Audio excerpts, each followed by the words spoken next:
நான் ஒர்க் பண்ணிட்டு இருக்கேங்க. சினிமா என்னன்னா சினிமாவில் வந்து சர்வைகள் ஒன்று இருக்குது. ஃபேமிலி சப்போர்ட் இல்லை. சப்போர்ட் மீன்ஸ் என்னென்னா ஃபினான்ஷியல் சப்போர்ட் அப்படிங்கிறது ரொம்ப இம்பார்ட்டன்ட். இங்கே நீங்கள் ரொம்ப நார்மலாக போனீங்கன்னா உங்களுக்கு வாப்பா அப்படின்ட்டுருவாங்க, வாங்க சார் அப்படின்னு சொல்கிற ஒரு இது கிடைக்கணும். அப்படிங்கும்போது அதுக்கான தோரணைகள் உங்களுக்கு இருக்கணும்.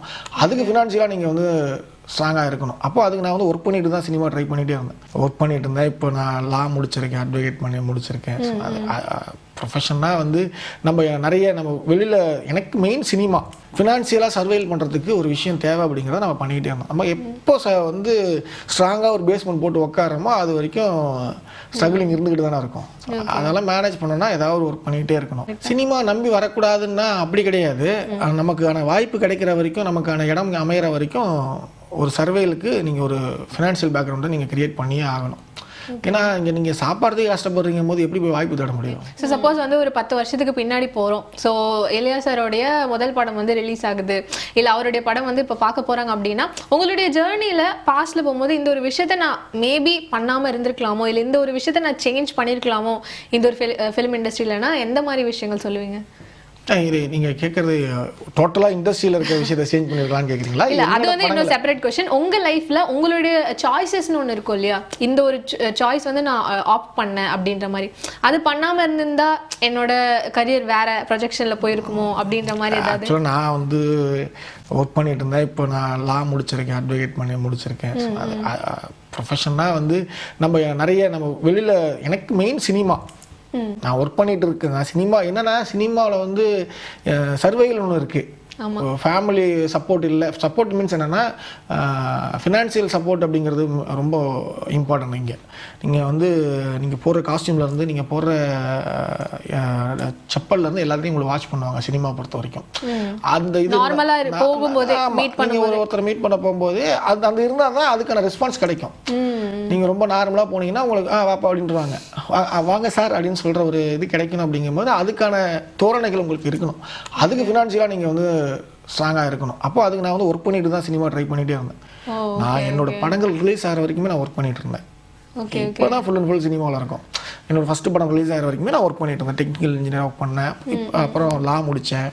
ஸோ அந்த மாதிரி நமக்கு ஃபினான்ஷியலாக சர்வைல் பண்ணுறதுக்கு ஒரு விஷயம் தேவை அப்படிங்கிறத நம்ம பண்ணிக்கிட்டே இருந்தோம். நம்ம எப்போ வந்து ஸ்ட்ராங்காக ஒரு பேஸ்மெண்ட் போட்டு உட்காரமோ அது வரைக்கும் ஸ்ட்ரகிளிங் இருந்துக்கிட்டு தானே இருக்கும். அதெல்லாம் மேனேஜ் பண்ணோன்னா ஏதாவது ஒரு ஒர்க் பண்ணிகிட்டே இருக்கணும். ஓகே, ஸோ கண்டிப்பாக வந்து சினிமாக்குள்ளே வரணும்னா சினிமாவை நம்பியே வரக்கூடாதுன்னு சொல்கிறீங்க? சினிமா நம்பி வரக்கூடாதுன்னா அப்படி கிடையாது.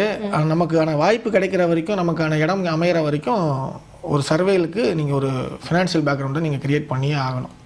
ஏன்னா இங்கே நீங்கள் சாப்பாடுறதுக்கு கஷ்டப்படுறீங்க போது எப்படி போய் வாய்ப்பு தேட முடியும்? அது அந்த விஷயம் இருக்குல்ல. இப்போ ஒருத்தர் திடீர்னு டேரக்டர் வாங்க இங்கே வாங்கன்னு சொல்லி கூப்பிட்றாங்கன்னா அங்கே போய் பார்க்கணும் அப்படின்னா அதுக்கு இங்கேருந்து அங்கே ட்ராவல் பண்ணி போகிறதுக்கான விஷயங்கள் உங்களுக்கு இருக்கணும்ல. ஸோ அதை வந்து மெயின்டைன் பண்ணிக்கோங்கன்னு சொல்கிறேன், அவ்வளோதான். Okay, super. ஸோ இன்னொரு கேள்வி நடுவிலே கேட்டேன், அதை மறுபடியும் நான் கேட்குறேன். இந்த ஒரு விஷயம் வந்து இண்டஸ்ட்ரியில் நான் மாற்றணும்னு நினைக்கிறேன், இல்லை இந்த ஒரு விஷயம் நீங்கள் மாற்றணும்னு இல்லை, பட் இந்த விஷயங்கள் மாறினா நல்லா இருக்கும், எல்லாருக்குமே வாய்ப்புகள் கிடைக்கும் அப்படின்ற மாதிரினா என்ன விஷயங்கள்? அதுதான் இந்த இப்போ வந்து என்னென்னா இந்த இன்ஸ்டாகிராமில் இருக்கவங்க எல்லாரும் வந்துட்டு ஆர்டிஸ்ட்டுன்னு சொல்லி பர்ஃபார்மர்னு சொல்லி நிறைய பேர் வராங்க. அது தப்புன்னு சொல்லலை, அவங்களோட டேலண்ட் இருக்கவங்க வரலாம். ஆனால் சம்மந்தமே இல்லாதவங்கெல்லாம் வந்து இங்கே ப்ரொமோட் பண்ணி விட்டுட்ருக்காங்க. சரி, அது என்ன பண்ணுறாங்க, அது ஏதோ கோமாளித்தனமாக பண்ணுறாங்க, அதை வந்து இங்கே ப்ரொமோஷன் பண்ணிகிட்ருக்காங்க. அதுக்கு சினிமாவுக்குன்னு இங்கே உட்காந்துருக்கவங்க வந்து நான் இப்படி தான் இருக்கணும், சினிமாவுக்குன்னு ஒரு மரியாதை இருக்குது, ஒரு அந்தஸ்து இருக்குது. ஸோ அதை கரெக்டாக ப்ராப்பராக பண்ணிகிட்டு இருக்கவங்களுக்கு இங்கே வேல்யூ இல்லாமல் இருக்குது. இன்ஸ்டாகிராமில் கோமாளித்தனமாக எதாவது பண்ணால் நம்ம அந்த வியூஸ் காமெடிக்காக சிரிக்கிறாங்க, அந்த வியூஸ் போகுது அப்படிங்கிறதுக்காக அவங்கள இங்கே ப்ரொமோட் பண்ண ஆரம்பிக்கிறாங்க. ஸோ அந்த விஷயங்கள் வந்து எனக்குன்னு இல்லை, என்ன மாதிரி எல்லா ஆர்டிஸ்ட்டுக்குமே சினிமாவை மட்டுமே நம்பி சினிமாவுக்காக உழைச்சிட்டு இருக்க எல்லாருக்குமே வந்து அது கொஞ்சம் வருத்தமாக இருக்கும். அது சமீபத்தில் நிறைய இன்டர்வியூஸில் வந்துட்டு நிறைய ஆர்டிஸ்ட் வந்து அதை பற்றி சொல்லியிருப்பாங்க. ஸோ அது வந்து என்னென்னா அதை மாற்றணும். இன்ஸ்டாகிராம் வந்து தனி ஃபோரம், சினிமா தனி ஃபோரம், மீடியா தனி ஃபோரம், ஒவ்வொன்றுக்கும் ஒரு கேட்டகரிஸ் இருக்குது. ஸோ அதில் இருக்கவங்களுக்குன்னு ஒரு மரியாதை இருக்குது. அதை வந்து என்னென்னா கெடுக்கிற மாதிரி சில விஷயங்கள் நடக்குது. ஓகே, அதான் சில பேர் என்ன யோசிப்பாங்கன்னா, ஓகே ஃபேமஸாக இருக்காங்க, இவங்களை போட்டால் ஆடியன்ஸ் உள்ள வந்துடுவாங்க அப்படிங்கிற ஒரு தாட் இருக்குது. பட் அவங்கள போட்டு நீங்கள் வந்து ஒரு நாள் எடுக்க வேண்டிய ஷூட்டை 2 நாள் எடுத்துகிட்டு இருப்பீங்க இல்லையா, அப்போ தெரியும் அவங்களுக்கு என்ன, ரீல்ஸ் பண்ணுறவங்களுக்கும் சினிமாவில் நடிக்கிறவங்களுக்கும் வித்தியாசம் நிறையா இருக்குது. ரீல்ஸ் வந்து அவங்க பண்ணுறது ஃப்ரண்ட் கேமராவில் அவங்க பண்ணுறதை பார்த்து பண்ணுறது. சினிமா அப்படி கிடையாது. நீங்கள் பண்ணுறத ஆப்போசிட்டில் இருக்கவங்க தான் பார்க்க முடியும். நீங்கள் என்ன பண்ணுறீங்கன்னு உங்களுக்கு தெரியாது. ஸோ அதை நீங்கள் கரெக்டாக பண்ணால் மட்டும்தான் அவங்க ஓகே பண்ணுவாங்க. இல்லைனா ஒன் மோர் போயிட்டே இருக்கும். ஸோ அந்த விஷயங்கள் நிறையா இருக்குது. நீங்கள் வாங்க, தப்புன்னு சொல்லலை. சினிமா இன்ஸ்டாகிராம் வந்து சோசியல் மீடியாவில் வந்து வரலாம். பட் ப்ராப்பராக இது இப்படி தான் இருக்கும், சினிமா இப்படி தான் இருக்கும். இன்னொன்று, இந்த இன்ஸ்டாகிராமில் இருக்கவங்களாம் அவங்க ஷூட்டிங் ஸ்பாட்டில் வந்து பண்ணுற அலப்பறைகள் பயங்கரமாக இருக்குது. நான் பெரிய செலிப்ரிட்டிங்கிற மாதிரி உட்காந்துருப்பாங்க. இது என்ன இப்படி இருக்காது, நான் அப்படி இருக்குன்னு சொல்லி பேசுவாங்க. நம்ம வந்து 15 வருஷமாக அதில் இருக்கோம், நம்மளே அதை பேச மாட்டோம். ஏன்னா சினிமாவை பற்றி தெரியும் அவங்களுக்கு. சினிமாக்காரனுக்கு மட்டும்தான் சினிமாவை பற்றி தெரியும். திடீர்னு அந்த காட்டாற்று வெள்ளங்களுக்கு ஒன்றும் தெரியாது. நிலையாக ஓடிட்டு இருக்க நதிக்கும் திடீர்னு வர காட்டாற்று வெள்ளத்துக்கும் வந்துட்டு நிறைய வித்தியாசம் இருக்குது. நதி ஆபத்து கிடையாது, திடீர்னு வர காட்டாற்று வெள்ளம் ஆபத்து.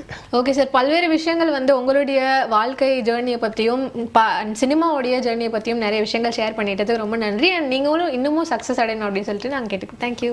நன்றி.